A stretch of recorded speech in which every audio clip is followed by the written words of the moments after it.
god. Maybe I can fly. No, no! Gods too must stay on the path, I promise you. I'm confused. I always heard that Baldur's mother was Frigg. Aye, Frigg. Well, that's more of a pet name, you see. It means beloved, something Odin called Freya after they wed. Out of affection at first, or so I like to believe. As things turned sour, it became a way to manipulate the truth. How so? Odin didn't want Freya, a Vanir goddess, getting credit for anything in Asgard. So anything worthy she accomplished was attributed to Frigg. Like being Baldur's mother. That's right! Freya was Baldur's mother all along.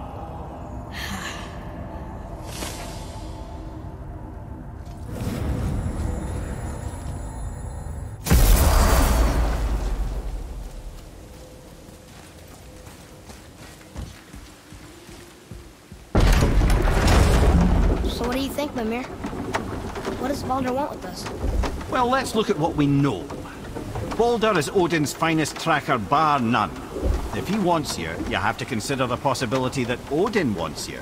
And as for what Odin wants, on this I have some expertise. What could we have that Odin doesn't? He's like the king of gods.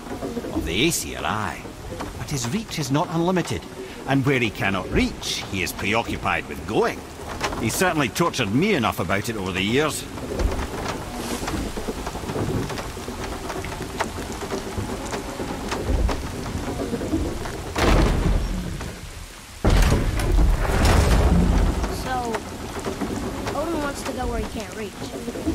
Are you saying he's trying to get to Jotunheim too? Aye. It ranks among his foremost obsessions. But that doesn't make any sense, Mimir. Oh? When did I stop making sense? You're saying Baldur tracked us down to find the way to Jotunheim. But that was before we knew Jotunheim is where we needed to go. That's crazy. Except for one thing. You are headed for Jotunheim, so he was right.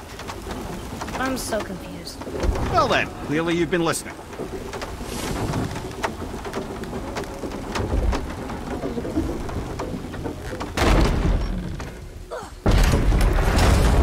Okay. Tell me again how Odin knew we were going to Jotunheim before we did. Odin is extremely clever, you see. Nearly as clever as he thinks he is. And he's a collector of prophecies. If it's about the future, he adds it to his collection. Helps him style himself as all-seeing and all-knowing. But of course, the idea is control. Control of the future, control of his fate. He'd control every realm of every land in every world if he could. Every potential pocket of resistance, he seeks to eliminate. Even if you've never posed a threat before, he may think one day you might. So you see, it's not important how he knew before you did. It's important that he was right.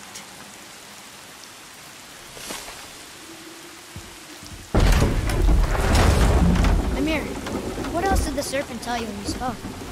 Kinda sounded important. I'm sure it's nothing. He just said the boy seemed familiar to him. Me? That's impossible. Oh, I quite agree. Unless, perhaps, he refers to something yet to be. It is said that when Jormungandr and Thor battle at Ragnarok, their clash so violently shakes the tree of life that it splinters, casting the serpent backward through time, even before his own birth. What? That is madness. Well, I did say not to concern yourself.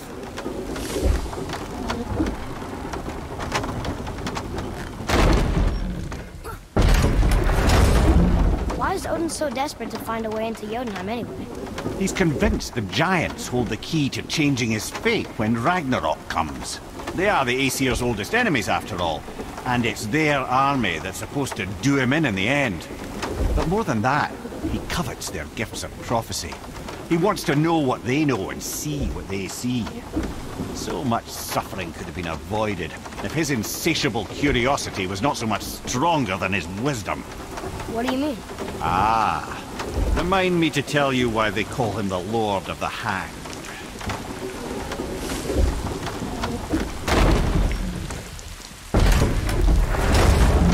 So why do they call Odin the Lord of the Hanged? That refers to a modest example of Odin's thirst for knowledge. The time he spent 9 days a dead man. Aye, hung himself by the neck from Yggdrasil's branches, put his spear through his own side and bled down into the Well of Destiny. He roamed the realms of the dead and plundered the world tree of its secrets, until I think, quite rightly, it got fed up with him and sent him back to the land of the living. Did I not mention he was barking mad?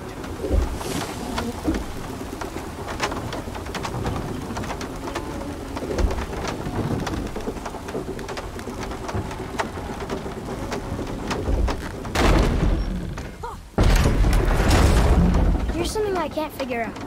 Odin wants to prevent Ragnarok, but the serpent's already been there and seen it. So hasn't he already failed? Fate's a tricky thing, lad. And Odin's just arrogant enough to think he can get the best of it. Fate is another lie told by the gods. Nothing is written that cannot be unwritten. On that, brother, you and the All-Father may just agree. Even if he can't prevent Ragnarok, he still hopes to learn enough details to influence the outcome. Remind me later to tell you about the wolves.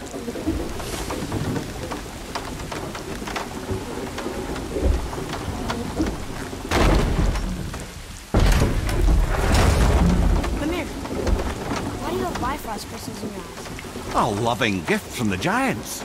Since I used to do so much traveling between realms, they thought it would be more convenient for me than having a crystal I could lose.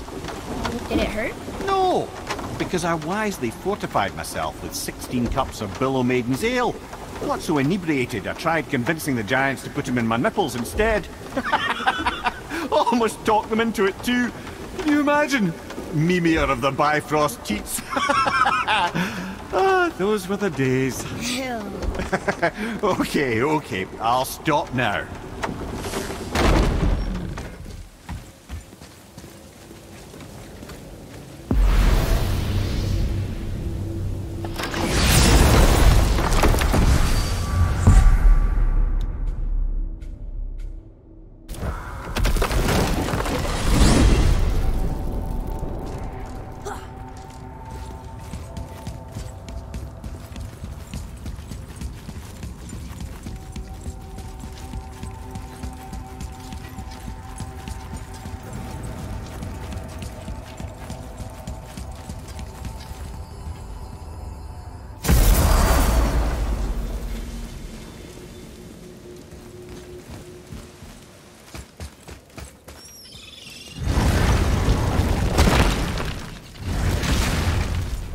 Wait, aren't we looking for Brock? He's back there.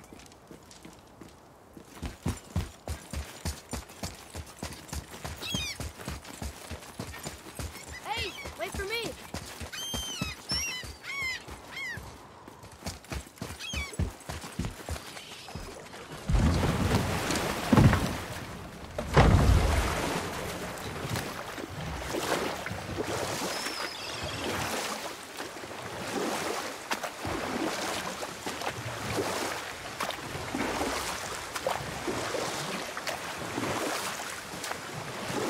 Mimir, why did you say Tyr felt responsible for what Odin did to the giants? There was an incident shortly after the forging of Mjolnir, when Tyr arranged a diplomatic meeting between Odin and the giant kings. Well, this was when the Long War was young, when victory was still a thing dreamed of, and the Jotnar might have tipped the balance between Aesir and Vanir. Odin had persuaded Tyr that the hammer was merely a deterrent, a means to broker peace from a position of strength. Tyr was hopeful to convince all parties they would prosper best through peace. He knew the giants were deeply concerned about the hammer, a super weapon in hands they did not trust. But they trusted Tyr. Tyr always believed the best in people, and taking Odin at his word in his desire for peace, he brought the Raven King to Jotunheim. From there, things unravelled quickly. The giants anticipated Odin's trickery and exposed his true agenda to spy and steal their secret wisdom. With magics, they expelled Odin from their realm and cursed him never to return. Frustrated, Odin visited his fury upon the giants of Midgard. Thor unleashed Mjolnir's might upon any giant he could find. None could stand against the tide of slaughter that followed. And at last, it seems, with Tyr's aid, they retreated. The tower disappeared, no giants could be found in Midgard, and no man nor god has set foot in Jotunheim since.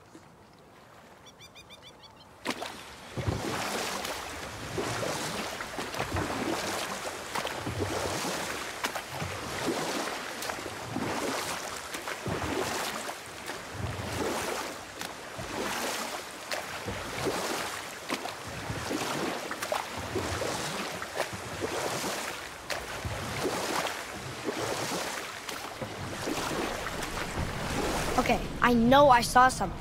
I saw it too. Freya did say the Jotunheim Realm Tower was missing from the lake. But maybe only kinda? Very strange indeed.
Mimir, why did you work for Odin if he's so horrible?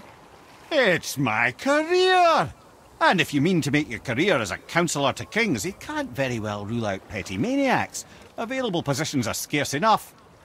My first master was a cruel piece of work as well, but I learned through him the enduring power of wit, which served me well with kings and gods alike. I couldn't have been much older than you when I started. A fairy king's errand boy and unofficial jester. By night, my mates and I had the run of the forest. Good fellows they called us, knavish sprites to the last. We'd get up to all manner of mischief, making fools of the local mortals. But as long as our lord was kept amused, we were spared the consequences. Ah. Then one day he was not amused, and I saw fit to move on. Thankfully, the ages and roads travelled since then have turned me from that merry wanderer into the paragon of virtue you see before you today.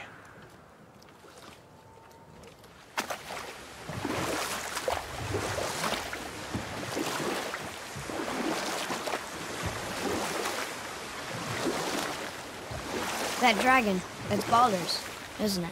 Yes. And you brought it down to save me? It was very heroic.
Mimir, how'd you come to be in these lands? Lad, there comes a time in every man's life when he changes his name and heads north to make a new start. If you live long enough to do this many times over, you might end up as far north as this place.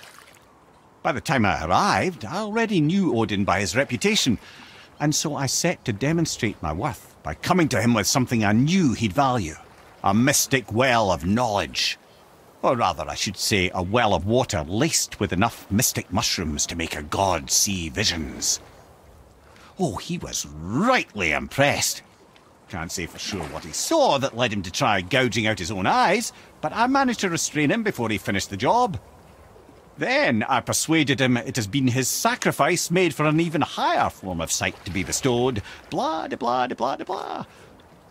I used to think he never caught on. But the day he took my eye, I realised he had never been fooled. He knew I'd outwitted him, called the lesson wisdom, and hired me to make sure from then on I was on his side. And for a long, long time I truly was. Doesn't mean he didn't hold a grudge.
Mimir, I still don't get why you ever wanted to work for Odin.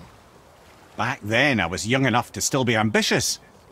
The Aesir gods were as powerful a force as I'd come across, but they clearly lacked for strategy, focus, and sage counsel.